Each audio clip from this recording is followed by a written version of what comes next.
예, 오늘 주보에 보시면은 설교 제목이 사람이 떡으로만 살 것이 아니요 일 이렇게 되어 있는데, 일 이렇게 되어 있는 거 보니까 이가 있는 거겠죠.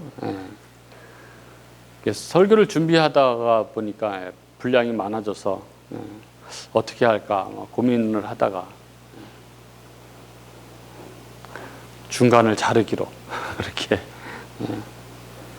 그래서 사실은 이제 다음 주까지 합해서 한 편의 설교인데,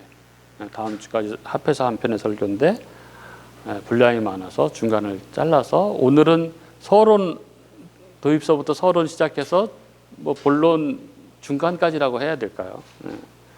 거기까지 하고 다음 주에 이어서 할 텐데, 드라마가 막 재밌으면은 다음 주가 막 기대되고 그렇지 않습니까?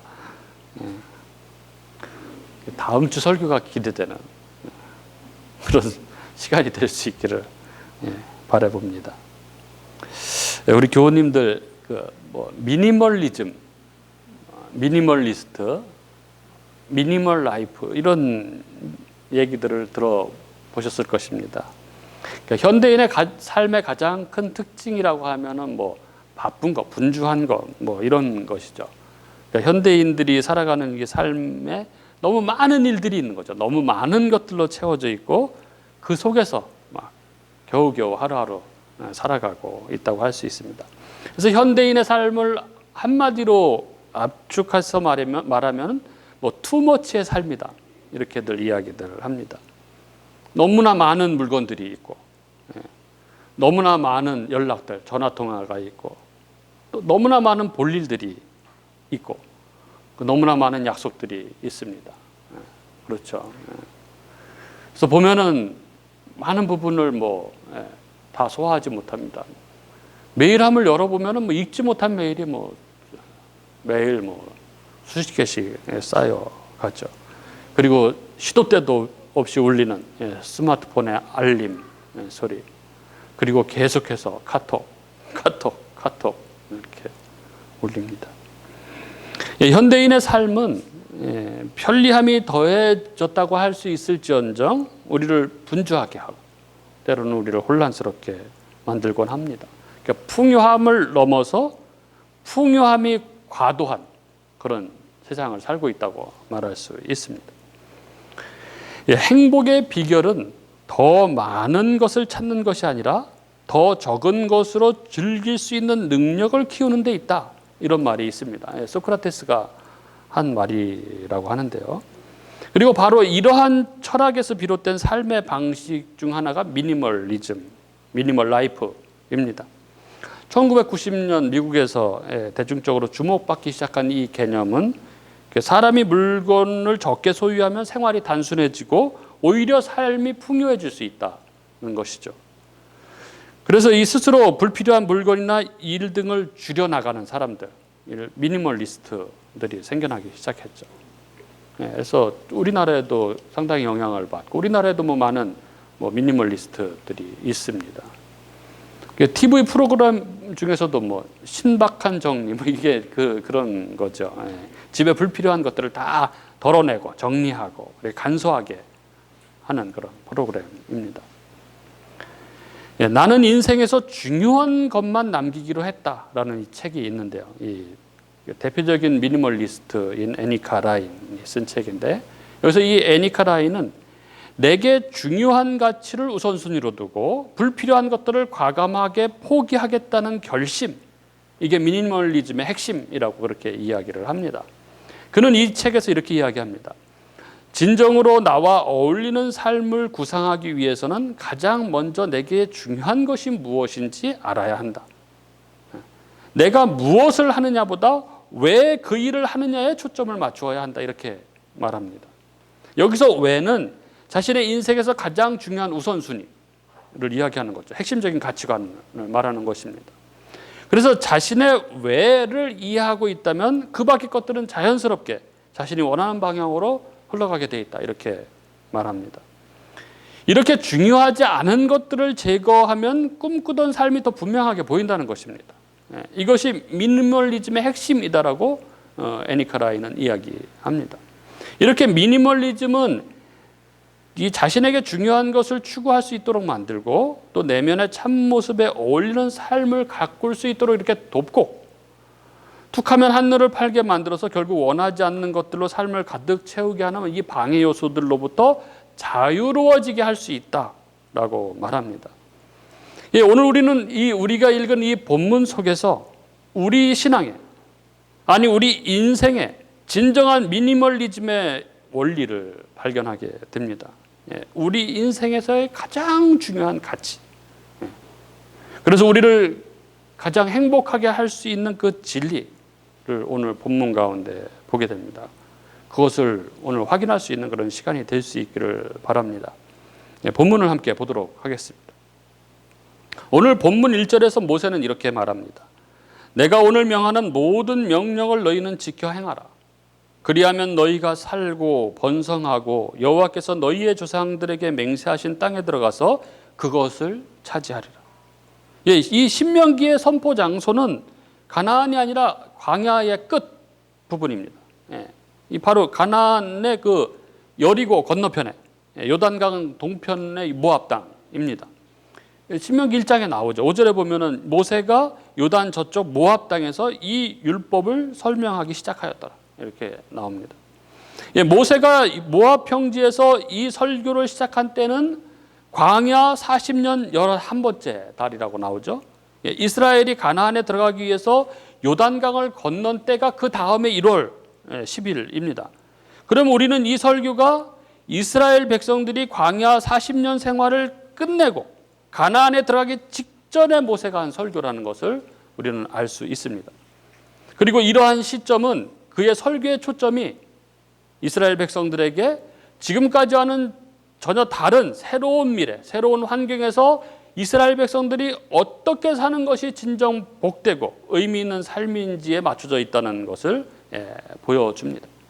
이스라엘은 지금 이 광야 생활의 그 마지막, 지금 가나안 땅 입성을 바로 앞두고 있는 바로 이 상황에서 지금 120세 된 모세, 이제 곧 죽지 않습니까? 이 모세가 이스라엘 백성들, 이 출애굽 2세들입니다. 출애굽 1세대는 다 광야에서 다 죽고 광야에서 태어난 출애굽 2세들, 40세 이하죠. 이들을 향해서 지금 말하고 있는 것입니다. 모세, 물에서 건져진 자라는 의미의 이름을 가진 이 모세. 우리가 잘 알고 있듯이 이 모세의 어머니, 그러니까 요게벳이 모세를 임신했을 때 이집트, 애굽 곳곳에서는 이 히브리인 아들들은 태어난 대로 죽이라는 그런 명령이 내려졌죠. 요즘 저희들이 매일 성경이 지금 출애굽기이기 때문에 이 배경을 잘 아실 것입니다. 야곱이 애굽에 거주한 지 한 400년이 지난 후에 하나님의 약속대로 이스라엘 자손이 생육하고 번성해서 온 땅에 가득하게 되었다고 그렇게 적고 있습니다. 그때 모세를 이 야곱을 요셉을 알지 못하던 새 왕이 바로가 애굽을 다스리고 있었는데 그 왕이 두려워했다는 거죠. 그래서 너무 많아지니까 만약 적들하고 힘을 합해가지고 자기들을 무너뜨릴까 봐 겁이 나니까 새로 태어난 아이들은 다 죽이라고 그렇게 명령을 내렸던 때입니다. 그때 모세가 태어나게 된 거죠. 그런데 너무 잘생긴 아이가 태어났다는 거죠. 그래서 바로 죽이질 못하고 3개월간 그 아이를 3개월간 숨기다가 더 이상 숨길 수가 없어서 나일강에 갈대 상자에 넣어서 떠내려 보내죠. 근데 때마침 바로의 딸이 목욕하러 나일강에 나왔다가 그 갈대 상자를 보고 건져서 그 아이를 아들로 삼게 되는 거죠. 그래서 그 애굽의 왕실의 왕자로 살아가던 모세는 살아가게 되죠. 그러던 어느 날 그 노예된 이 히브리 동족이 그 애굽 사람에게 애굽 사람을 때리는 것을 보고 그 애굽 사람을 죽이게 되죠. 그 이 일로 모세는 애굽을 떠나서 미디안 땅으로 도망가게 됩니다. 이때가 뭐 한 40년 정도, 40세 정도 됐다고 보는 거죠. 그리고 미디안 땅에서 모세는 이제 아라비아인으로 생활을 하게 됩니다. 장인 이드로의 양치는 목자가 되어서 그 딸 시보라와 결혼해서 아이도 낳고 그렇게 광야에서 미디안 광야에서 40년간 또 생활을 하죠. 그러던 어느 날 호렙산에서 하나님을 만나게 되죠. 그때가 모세의 나이 80세였습니다. 그때 하나님께서 모세에게 애굽으로 가서 이스라엘 백성을 구원해내라고 그렇게 명하시죠. 그래서 이드로와 함께 바로에게 가서 하나님께서 당신 백성을 보내라고 하신다. 그리고 나서 10가지 재앙이 이어지고 이스라엘 백성들을 데리고 출애굽을 하죠. 홍해가 갈라지는 것을 경험을 하고 시내산으로 가서 십계명, 하나님으로부터 십계명도 받고 그리고 약속의 땅으로 들어가기 시작합니다.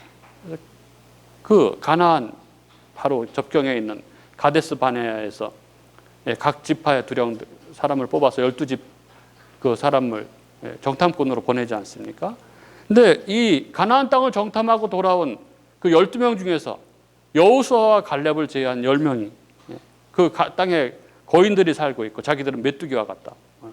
차라리 이집트로 돌아가는 게 낫겠다. 그래서 보고하죠. 그리고 사람들은 두려움에 떨면서 하나님을 향해서 원망하기 시작합니다. 이것으로 이스라엘 백성들은 하나님의 진노를 사서 40년간 가나안 땅에 들어가지 못하고 광야에서 죽게 되리라는 이 저주를 받게 됐죠. 이 원망으로 인해서 이스라엘 백성들은 40년간 광야 생활을 하게 되는 것입니다. 그렇게 40년, 이 출애굽 1세대는 광야에서 다 죽고 광야에서 태어난 2세대들을 이끌고 드디어 약속의 땅, 가나안 입성을 바로 앞두고 바로 그곳에서 지금 모세가 이 말씀을 하고 있는 것입니다. 이 설교를 하고 있는 것입니다. 내가 오늘 명하는 모든 명령을 너희는 지켜 행하라. 그리하면 너희가 살고 번성하고 여호와께서 너희의 조상들에게 맹세하신 땅에 들어가서 그것을 차지하리라. 바꿔 말하면 하나님 말씀에 순종하는 것이 너희가 진정으로 행복하게 사는 길이다. 하나님 말씀에 순종할 때 그때 너희는 하나님께서 약속하신 것을 다 누릴 수 있게 될 것이다. 이렇게 이야기하고 있는 것이죠. 이때의 이 모세의 마음이, 모세의 심정이 어땠을까요? 그 신대원 때 졸업여행으로 출애굽 여정, 이집트에서 출발해서 요르단을 거쳐서 이스라엘로 들어가는 그 출애굽 여정을 그대로 밟았었는데 그때 느보산에 올라갔습니다. 그 느보산에서 모세가 죽지 않습니까? 근데 느보산에서 이렇게 올라가서 이렇게 보면은 그 밑으로 요단강이 이렇게 보이고 바로 요단강 옆에 오아시스가 보입니다. 바로 여리고. 그렇죠? 그리고 여리고 그 위로 이렇게 언덕 그 위로 예루살렘이 이렇게 보이죠. 그러니까 거기 서서 이렇게 보면은 모세의 마음이 어땠을까 정말 그런 생각이 듭니다. 그 40년간 그 광야의 그 모든 여정을 거쳐서 하나님께서 약속하신 땅 가나안이 바로 코앞에 이렇게 많이 보이는데 자기는 거길 들어가지 못하는 것이죠. 그 마음이 어땠을까? 그 손주 같은 그 이스라엘 그 광야 그 2세대들, 출애굽 2세대들, 그 여자와 아이들 포함해서 200여만 명이 됐다는 그 사람들을 바라보면서 모세의 마음이 어땠을까? 정말 간절한 그런 마음이 아니었을까? 그런 생각이 듭니다. 그들을 향해서 자기는 이제 곧 거기서 죽을 것인데 마치 유언과도 같은 이야기를 하고 있는 것입니다. 신명기 자체가 이 모세의 유언적 의미를 담고 있지만 특별히 이 부분을 묵상할 때 더 그런 마음이 듭니다. 그가 그 사랑하는 이스라엘을 향해서 이렇게 말하고 있는 거죠. 하나님의 말씀에 순종하는 것이 너희가 진정 행복하게 사는 길이다. 하나님의 말씀에 순종할 때 너희는 하나님께서 약속하신 그 모든 부요, 그 풍성함들을 누릴 수 있다. 이렇게 말하고 있는 것입니다. 저는 이런 생각을 해봅니다. 내가 가장 사랑하는 자식에게 나는 내 인생 마지막에 어떤 말을 해줄 것인가. 내가 가장 사랑하는 내 자식이 가장 복된 행복한 삶을 살아가기 위해서 어떻게 말을 할 것인가? 내가 어떤 말을 할 것인가? 나는 진실로 이렇게 말할 수 있는가? 사랑하는 딸아, 하나님의 말씀에 순종하는 것이 가장 행복하게 사는 길이다. 하나님의 말씀에 순종할 때 하나님이 약속하신 그 모든 것을 누리며 살아갈 수 있다. 이렇게 말할 수 있는가? 그렇게 살아가야 되는 것이죠. 그런 삶을 살아야 되는 것이죠. 그리고 모세는 이스라엘이 진정 행복하게 살기 위해서 이스라엘에게 말합니다. 내 하나님 여호와께서 이 40년 동안에 내게 광야길을 걷게 하신 것을 기억하라. 2절이죠. 내 하나님 여호와께서 이 40년 동안에 내게 광야길을 걷게 하신 것을 기억하라. 이는 너를 낮추시며 너를 시험하사 내 마음이 어떠한지 그 명령을 지키는지 지키지 않는지 알려 하심이라. 여기 하나님께서 이스라엘 백성들에게 그 긴 40년 동안의 이 광야 생활을 하게 하신 목적이 이 구절에 잘 나와 있습니다.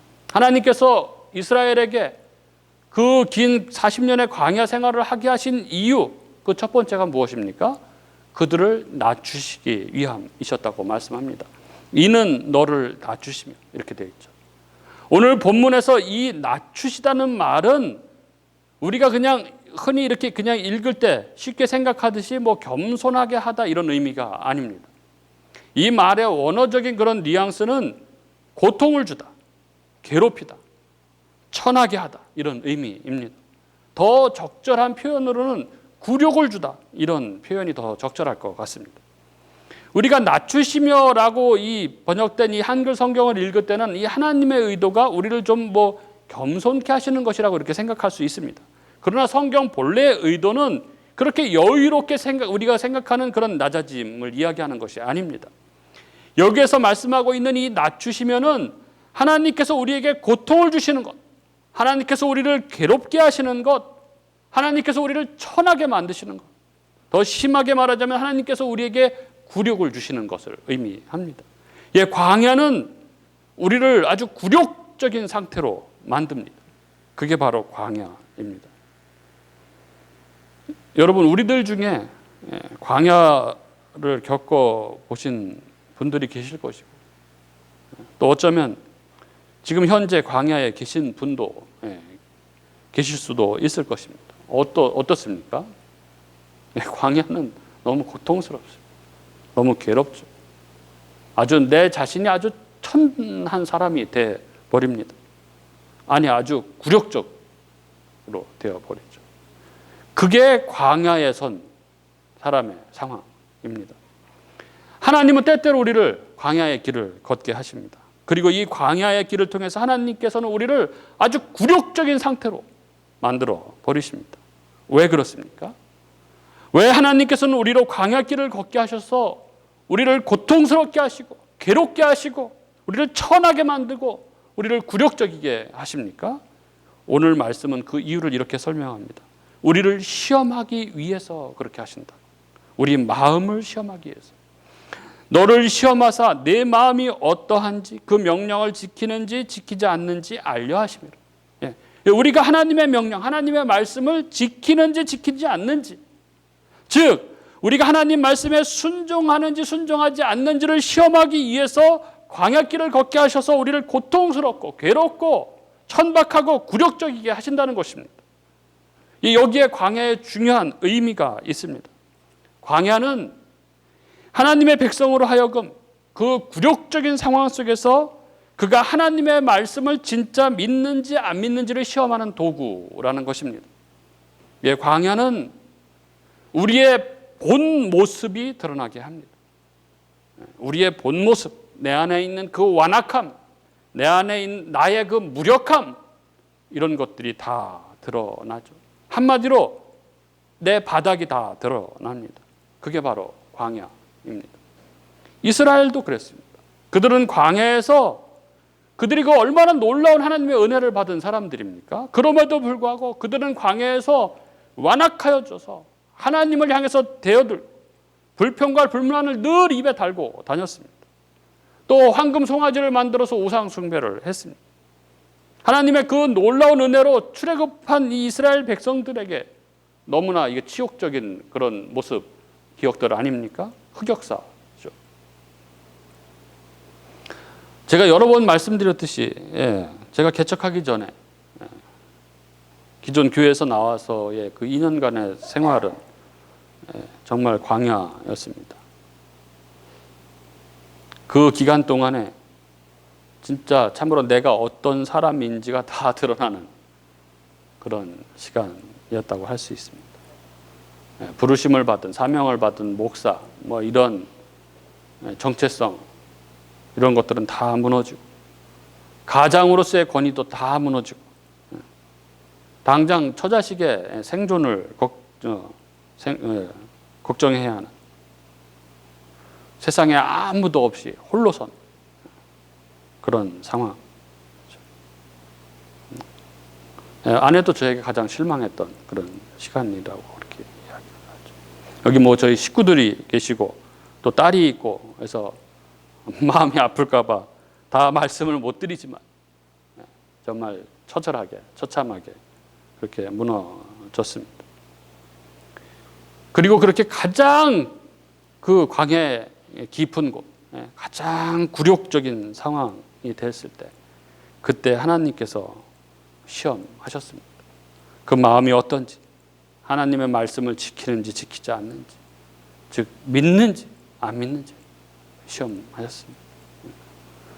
제가 완전히 뭐 이제 다 무너지고 완악해져 가지고 하나님을 뭐 떠나려고, 뭐 사명 다 던지려고 그렇게 생각을 했죠. 그래서 마지막 기도를 하고 떠나려고 기도하는데 하나님이 물으셨습니다. 내가 정말 나를 믿느냐? 이스라엘을 시험하기 위해서 그 마음이 어떤지, 하나님의 명령, 하나님의 말씀을 지키는지 지키지 않는지를 시험하기 위해서 그렇게 40년의 광야길을 걷게 하셨다는 것입니다. 이어서 모세는 3절에 이렇게 말합니다. 너를 낮추시며 너를 줄이게 하시며 또 너도 알지 못하며 내 조상들도 알지 못하던 만나를 내게 먹이신 것은 사람이 떡으로만 사는 것이 아니요 여호와의 입에서 나오는 모든 말씀으로 사는 줄을 내가 알게 하려 하심이니라. 이 3절은 앞절인 2절에서 하나님께서 이스라엘 백성들을 낮추시고 시험하신 참 의도가 무엇인지를 구체적으로 알려주는 그런 구절입니다. 사실 여기 3절은 원어로 보면은 2절과 이 접속사로 연결되어 있는 그런 구절입니다. 그래서 2절의 내용과 연결시켜서 이 본문을 다시 번역하자면 이런 것입니다. 2절부터 보면은 너를 낮추려는 목적으로, 그래서 내 마음속에 있는 것, 내가 하나님의 명령을 지키는지 지키지 않는지를 알기 위하여 하나님께서 너로 걷게 하신 광야의 모든 길을 기억하라. 그런데 그분이 너를 낮추신 것은, 그리고 줄이게 하신 것은, 그리고 너도 알지 못하면 내 조상들도 알지 못하던 만나를 내게 먹이신 것은 사람이 떡으로만 사는 것이 아니요 여호와의 입에서 나오는 모든 말씀으로 사는 줄을 내게 알게 하려고 그런 것이다. 이렇게 번역할 수 있습니다. 따라서 3절은 하나님께서 이스라엘에게 광야길을 걷게 하심으로 그들을 시험하시고자 하시는 그 시험의 목표점이 아주 분명하게 드러나 있는 구절입니다. 그것은 사람이 떡으로만 사는 것이 아니요 하나님의 입에서 나오는 모든 말씀으로 사는 줄을 알게 하기 위해서라는 것입니다. 즉 하나님께서 이스라엘에게 40년의 광야길을 걷게 하신 이유는 그들이 이 광야길을 통해서 인생의 참 의미, 곧 인생의 의미란 떡에 있는 것이 아니라 하나님께 있다는 점을 알게 하기 위해서 그렇게 하셨다는 것입니다. 사람이 떡으로만 사는 것이 아니라 하나님의 입에서 나오는 모든 말씀으로 사는 것이다 라는 것을 알면 하나님의 명령, 하나님의 말씀에 순종하는 삶을 살아갈 수 있다는 것입니다. 이는 거꾸로 말하면은 사람이 떡으로 사는 것이다 라고 생각하고 살아가는 사람들은 하나님의 말씀에 순종하지 못한다는 것입니다. 하나님의 말씀에 순종하지 못하는 사람들은 사람이 떡으로 사는 것이다라고 생각하는 사람들이라는 것입니다. 하나님께서는 출애굽한 이스라엘을 사람이 살 수 없는 광야로, 그 200여만 명의 그 사람을 이 가축들과 함께 가게 하셨습니다. 광야는 물과 음식을 구할 수 없는 환경이죠. 이 광야는 그들을 낮추었습니다. 고통과 괴로움 속에서 거하게 했습니다. 그래서 불평과 불만을 그렇게 쏟아냈습니다. 그리고 걱정과 두려움 속에 그들을 몰아넣었죠. 그래서 그들이 금송아지를 만들어서 우상 숭배를 했던 것이죠. 그들은 아주 천하고 굴욕적으로, 그리고 무엇보다도 그들의 생존이 걸려있는, 먹고 살 것이 없어서 죽음을 걱정하게 되는 그런 상황 속으로 몰아넣었죠. 이 광야에서 이스라엘은 40년을 살았던 것입니다. 어떻게 이스라엘이 이 광야에서 40년을 생존할 수 있었습니까? 너도 알지 못하며 네 조상들도 알지 못하던 만나를 하나님께서 그들에게 먹이심으로 생존하게 하셨다는 것입니다. 이건 만나, 히브리어로 만후, 이것이 무엇이냐라는 뜻의 이 만나. 광야에서 이 이스라엘에게 만나만큼 위대한 양식은 없었습니다. 출애굽한 이후 한 달 만인 2월 15일에 이스라엘 백성들이 이집트 그 람세스를 떠나면서 출발할 때 가지고 나왔던 음식이 다 광야에서 다 떨어졌던 그때, 신광야에 도착했을 무렵, 그때부터 만나가 내려기 시작하는 거죠. 출애굽기 16장에. 그리고 출애굽 41년 1월 15일 이스라엘이 가나안 땅에서 음식을 먹기 시작한 때까지 39년 11달 동안 이스라엘은 하나님께서 매일 새벽 이슬과 함께 내려준 만나로 그들은 살아갈 수 있었습니다. 여기 만나를 수식하는 말이 너도 알지 못하며 네 조상들도 알지 못하던 이런 표현이 있는데, 역사상 그 유래를 찾아볼 수 없는 아주 특별한 일이었음을 강조하고 있는 것이죠. 이처럼 죽음의 땅, 광야에서 하나님께서 그들에게 만나를 먹이셨습니다. 하나님께서 그들에게 만나를 먹이신 것은 사람이 떡으로만 사는 것이 아니라 하나님의 말씀으로 산다는 것을 알게 하려고, 그것을 가르치려고 그렇게 하셨다는 것입니다. 여러분, 사람들은 내가 일해서, 내가 열심히 일해서 내가 번 돈으로 먹고 살고 하면 사람들은 자동적으로 내가 열심히 일한 결과로 내가 먹고 사는구나, 이렇게 생각을 하는 거죠. 즉, 내 생존의 근거가 나 자신, 내 능력에 있다고 그렇게 생각을 합니다. 너무나 어리석은 생각인 것이죠. 이 생각이 얼마나 어리석고 교만한 생각인지를 광야는 깨닫게 해줍니다. 광야는 내 능력이 얼마나 무용한지를 가르쳐줍니다. 내가 뭘 해도 먹을 것을 얻을 수가 없는 곳입니다. 아무리 노력해도 양식을 구할 수 없는 곳이 바로 광야입니다. 하나님은 이런 광야에 이스라엘을 몰아넣음으로써 사람이 자기 힘을 가지고서 자기 스스로 생존할 수 없다는 그 사실을 가르치셨습니다. 나 스스로 내 생명을 유지할 수단을 마련할 수 없다는 사실을 철저히 깨닫게 하셨습니다. 그래서 오직 하나님만을 의지할 수 있도록, 내가 살아갈 수 있는 유일한 길은 하나님께 있다는 것을 알게 하셨습니다. 그들에게 만나를, 그들이 농사짓지도 않고 수고하지도 않았는데도 하늘로부터 만나를 내려주신 것입니다. 이 만나로 광야에서 그들은 40년을 살 수 있었습니다. 광야 가보시면 아실 것입니다.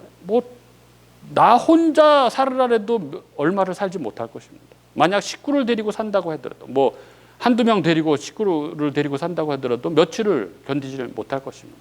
지금 200만 명과 가축을 데리고 그 40년의 생활을 어떻게 할 수 있었겠습니까? 이렇게 하나님께서 광야에 이스라엘에게 이 만나를 먹이신 것은 사람이 떡으로만 사는 것이 아니에요. 여호와의 입에서 나오는 모든 말씀으로 사는 줄을 내게 알게 하려 하심이었습니다. 그리고 하나님께서는 이 진리를 이스라엘이 만나를 수확하는 그 과정을 통해서도 아주 철저하게 가르치셨습니다. 즉, 만나를 먹는 일에도 하나님의 말씀에 순종할 때는 먹을 수 있고 불순종할 때는 굶을 수밖에 없다는 사실을 가르치셨습니다.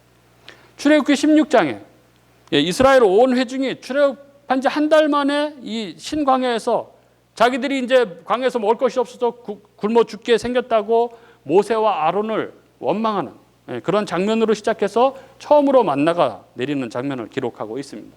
거기 3절부터 5절에 보면 하나님이 그 백성에게 양식을 비같이 내리겠다고 하시면서 백성이 나가서 일용할 양식을 날마다 거두라고 그렇게 하십니다.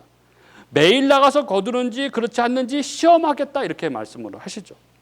그리고 이런 말씀을 아울러 하십니다. 5절에 여섯째 날에는 안식일 분량까지 갑절로 거두라 이렇게 말씀하시죠. 매일 나가서 양식을 거두라. 그리고 여섯째 날에는 안식일까지 이틀치를 거두라. 그리고 이 말씀대로 하는지 안 하는지 시험하시겠다 이렇게 말씀하셨습니다. 이스라엘은 하나님의 말씀대로 매일 아침 나가서 만나를 거두어야 했습니다.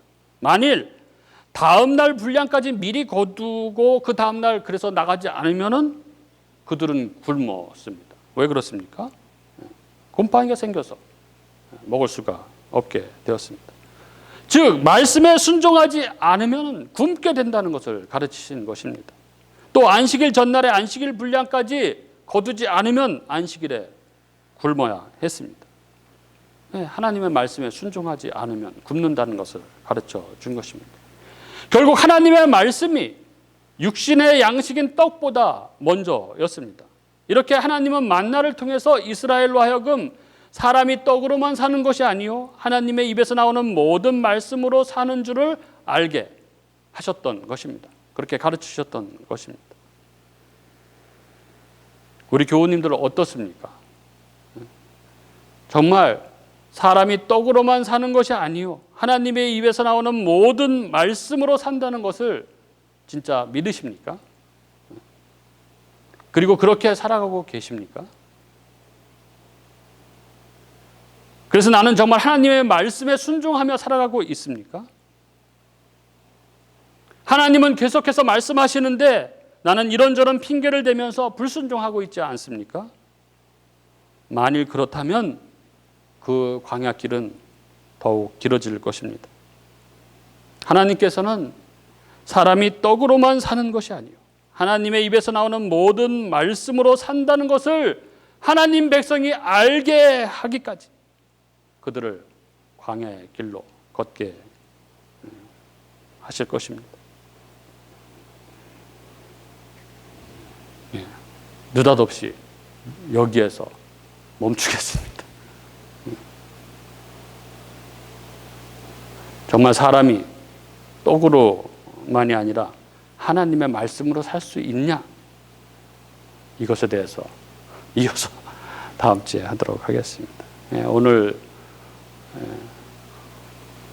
나는 이 말씀 가운데 하나님의 음성이 우리 각자에게 들려지는 그런 은혜가 있기를 간절히 바랍니다.